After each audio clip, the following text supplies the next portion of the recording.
رمضان کا چاند نظر آ چکا تھا۔ پورے گھر میں خوشی کا ماحول تھا۔ علی اور اس کی چھوٹی بہن عائشہ بہت پرجوش تھے۔ امی کچن میں سموسے اور پکوڑے بنا رہی تھیں اور ابو مسجد جانے کی تیاری کر رہے تھے۔ علی نے خوش ہو کر کہا، امی میں اس بار پورے 30 روزے رکھوں گا۔ عائشہ بولی، اور میں بھی، لیکن آدھا دن والا روزہ۔ سب ہنس پڑے۔ پہلا روزہ تھا۔ صبح سحری میں علی نیند سے بوجھل آنکھوں کے ساتھ اٹھا۔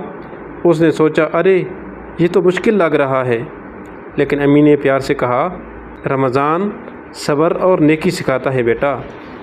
دوپہر کو علی کو بہت پیاس لگی۔ فریج کھولا تو ٹھنڈا پانی سامنے تھا۔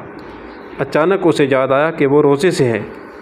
اس نے فوراً دروازہ بند کیا اور مسکرا کر بولا، نہیں میں مضبوط ہوں۔ شام کے وقت جب اذان ہوئی تو سب نے مل کر افطار کیا۔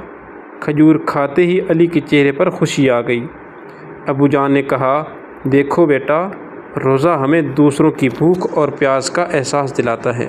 اس رات علی نے اپنی جمع کی ہوئی جیب خرچ کی رقم ایک غریب بچے کو دے دی۔ وہ بچہ خوشی سے جھوم اٹھا۔ علی کو دل میں عجیب سی خوشی محسوس ہوئی۔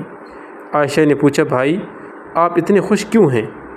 علی نے مسکرا کر کہا، کیونکہ اصل خوشی دوسروں کو خوش کرنے میں ہے۔ رمضان کا پہلا دن علی کے لیے ایک خوبصورت اور یادگار بن گیا۔ رمضان ہمیں صبر، شکر اور دوسروں کا خیال رکھنا سکھاتا ہے۔